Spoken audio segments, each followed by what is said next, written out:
It's a Gundam! Super Draco, and we're here for part 2 of the Enhanced Double Zeta Gundam. We're going to be doing the head and the body today. So, we're going to be starting with the body. Now, the Double Zeta, as we talked about, it's a transforming Gundam with a core block system. Now, in something I don't think I've seen replicated ever since, the Double Zeta can actually transform into the G-Fortress without separating into the core top and the core base. Which, the G-Fortress basically has all of Double Zeta's weapons accessible other than the beam sabers. And so this kid has a transformation frame. So anyway, we were talking about, I was talking to you all about watching the show, and Double Zeta is a series. It was interesting because it did a few things that I guess you would say subverted the norm. Because if you're familiar with the original series, there's the whole meme about Char Aznable being a pedophile because he kept pursuing underage girls. Which in part isn't inaccurate, but I also think it's indicative of differences in Western and Japanese culture, because in some areas of Japan, the age of consent at one point was 13 with parental approval. I'm pretty sure most areas have abolished that, and I think it's now 18, but I might be wrong. I mean, I'm just some hick from South Carolina, so I probably am wrong. So anyway,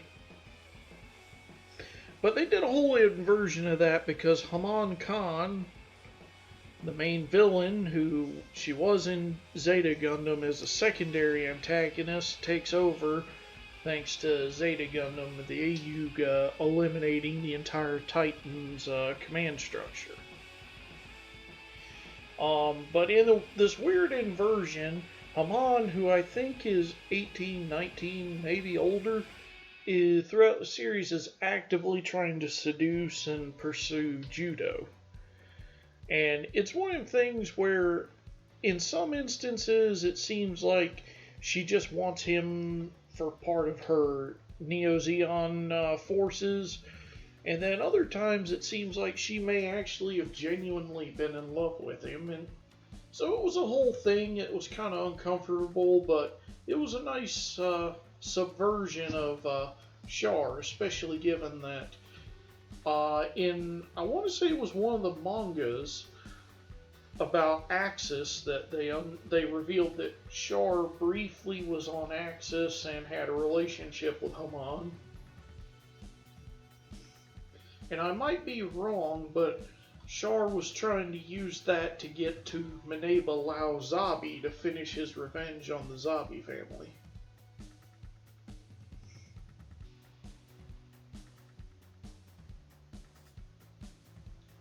Anyway,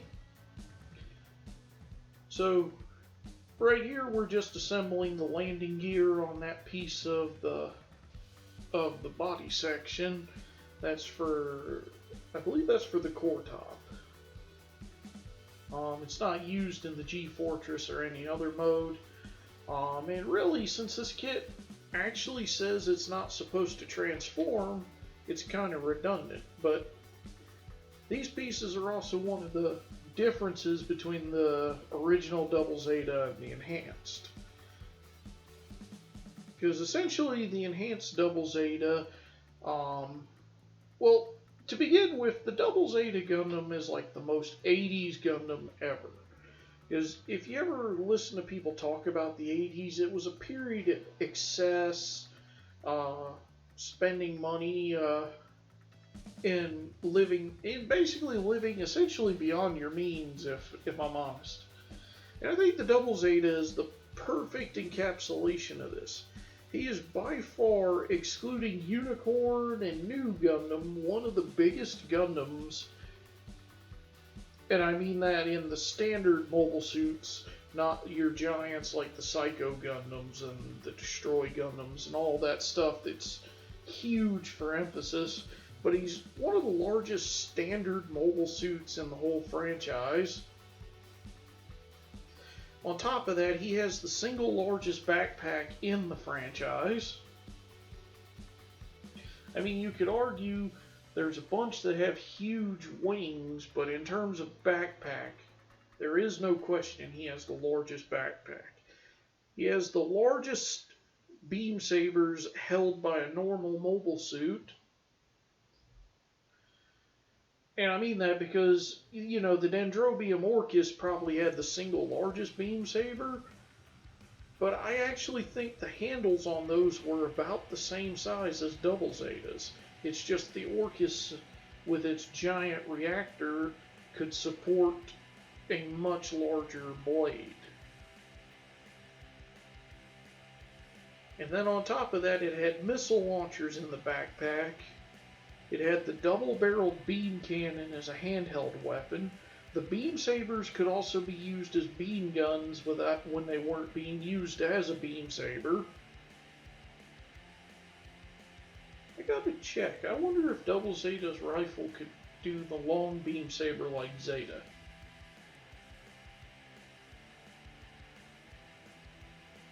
Anyway,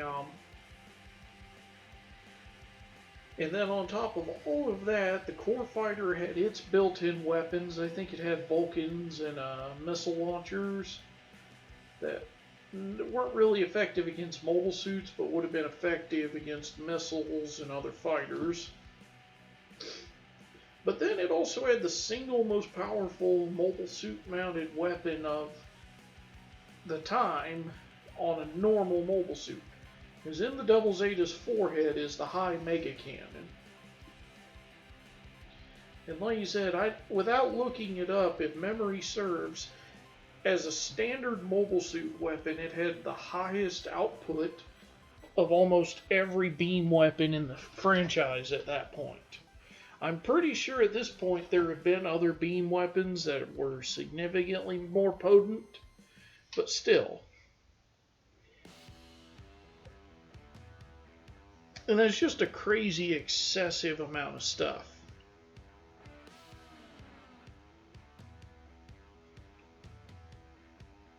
But at the same time, if you ever played Gundam Battle Assault or Battle Assault 2 on the PlayStation, was Battle Assault 2 on the original PlayStation or was it on the PS2? Or were they both on the PS2? I don't remember. I do remember playing the heck out of that game, and I used to love playing the Double Zeta because he just had so many different special attacks. And right here, I'm putting on these silver parts. These silver parts are really the biggest difference between the version Ka and the standard versions. Because on the original art for the Double Zeta, you know, he had the big hollow chest vents. And, you know, on the old kits, you'd either have to put a sticker in them or paint them in black yourself, which never bothered me.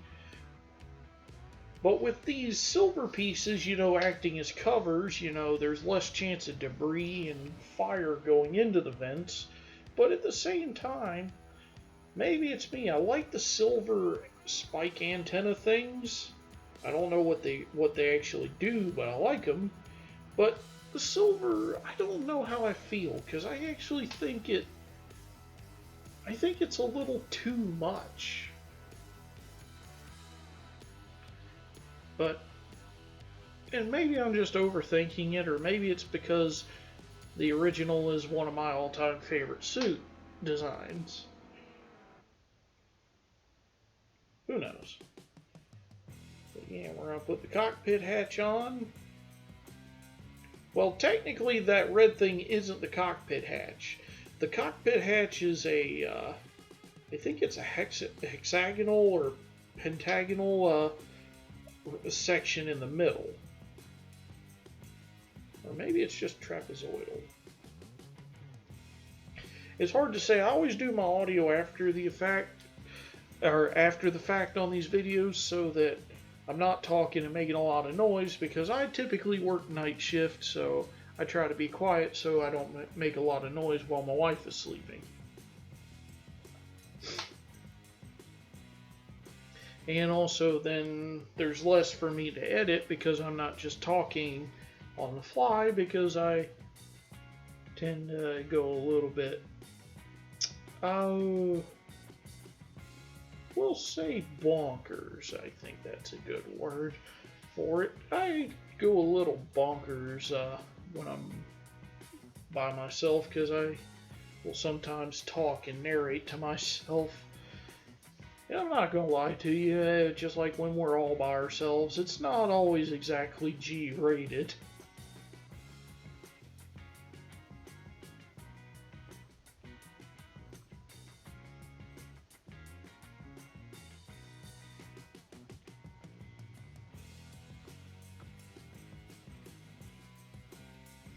And this was something really cool and very smart, I think they added. On the original model, the backpack I don't think pegged in. Well, it pegged in, but you didn't have this little sliding cover for the port for that. So when you were in any other mode, you just had this big port sticking out on the core top.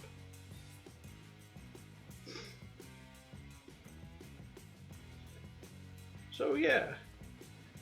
And it's just the little details like that that I appreciate because, you know, because this was, because I'm going to look this up real quick because I want to know if Hajime Katoki designed the original Double Zeta.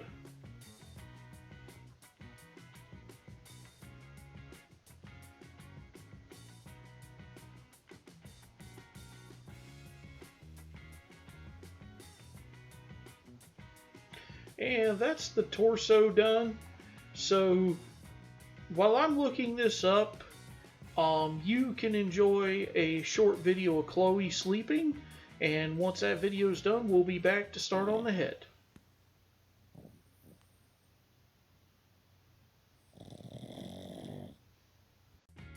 And we're back. And so now, while I'm building the head section, I did my research. The Double Zeta Gundam's initial design was determined through a design competition in which mecha designers Makoto Kobayashi, Hideo Okamoto, Mika Akitaka, Hiroyuki Kitazume, Yutaka Izubuchi, Mamoru Nagano, and Kazumi Fujita and Kunio Okawara all designed different versions of the Double Zeta. Makoto Kobayashi's design won, but got cleanups from Mika Akitaka and Hideo Okamoto. And hence why Hajime Katoki did this redesign.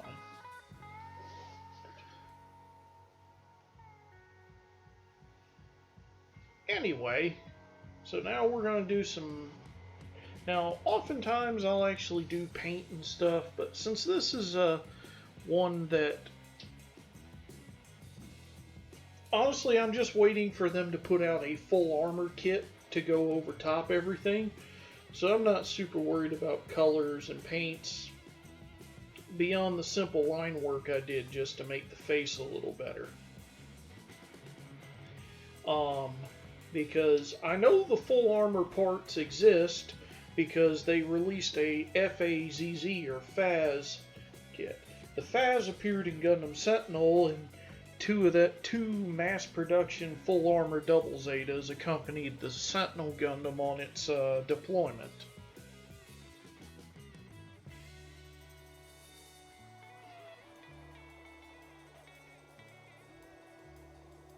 So the parts are there, so I'm just waiting for Bandai to give them to us in the right color, because while I enjoy painting, I also do like when they're molded in the right colors, because painting, you can make some amazing looking works by painting, but at the same time, sometimes it's just nice to be able to just pop it off the sprue and put it right together, and not have to worry about priming, painting, mixing, airbrushing, and whatnot. So So anyway, another weird tangent from me aside. The Double Zeta Gundam in canon also featured a unique piece of technology for the time, a biosensor. Which Gundam fans, you are familiar with the Psychomu technology from the original series that Zeon put in several mobile armors. You know, the Zeong or Zeong, depending on how you want to pronounce it. The Browbro, and the Elmeth. And then they would use Psychomu systems later in suits like the Psycho Gundam, the Cubile, and whatnot. And then eventually the biosensor technology was like a simplified Psychomu system, which I get, if memory serves, it fed the pilot's thoughts and feelings. They use that to enhance the machine, if memory serves. Now, I don't think they ever really properly explained it, because if I remember right, in Zeta Gundam, it was like the Gundam when Camille, what's her name, Emma, Rekoa, and someone else died, their souls, like, was it Rosamia? But it's like their souls somehow charged up Zeta's biosensor to its maximum power and made it impart. Now right here I made a mistake. There was an underchanneled part that I didn't clean properly. And so here I'm just trying to pry that apart so I can cut that out. You see here I got my, I like to call that the executioner blade. But yeah, so just pay attention.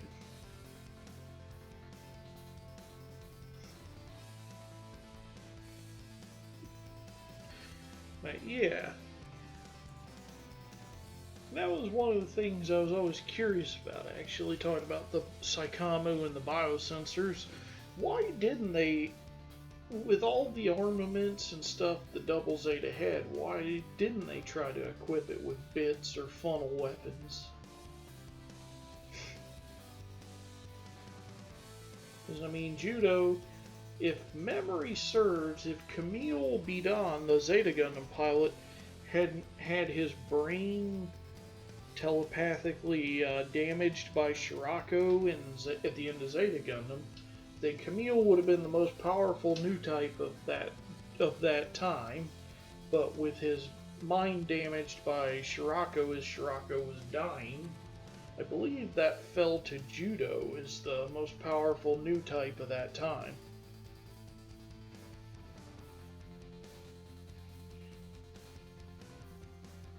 Which, a fun fact for you, Judo, you know, he doesn't appear in much media after Double Zeta Gundam, but if you ever read Crossbone Gundam, he actually appeared in Crossbone Gundam under the alias, I think it was Gray Stoke. Because Stoke actually was still operating the Double Zeta Gundam. Now, and just for context, Double Zeta Gundam happens in UC 0087 or 88. I want to say 88. And Gray Stoke, Crossbone Gundam, was happening at UC 135. So almost 50 years later, he was still operating. I mean, it was largely not functional like it used to be, but it was still a functional Double Zeta Gundam. And if I remember right, the Gump's final thing is he deployed the high mega cannon, which blew off the head covering on the Gump, revealing the pristine Double Zeta Gundam head underneath. But upon firing the cannon, it just generated a blinding flash and exploded just because the old machine just could not handle it. Wonder if I should have put a spoiler warning on that. Well, too late to worry about it now. I could deal with it with the magic of editing, but that sounds like work. So anyway, but that's just a little fun thing. I really wish they would animate Crossbone Gundam. I mean, it had one of my favorite pilots in it. It actually had a pretty cool premise being around Jupiter and not just another battle for Earth. I don't think the whole thing was around Jupiter, but I think most of it was. But anyhow, I'm about finished with the torso here, or the head and body, I should say, not just the torso. And yeah, an enjoyable build, which despite being a transforming suit, he actually doesn't feel all that fragile. Because a lot of transforming models feel very fragile, at least in my hands. So there we go. So thanks for watching. I think the next thing we'll be doing is the arms. And either way, well, we'll talk about that in the next part because I'm running out of stuff to say about Double Zeta. So right here I'm just futzing with it because the instructions say not to transform it, and here I'm trying to figure out how the transformation works. So I'll let you watch me stumble around this. Thanks for watching, and I'll see you for part 3, which I think is the arms.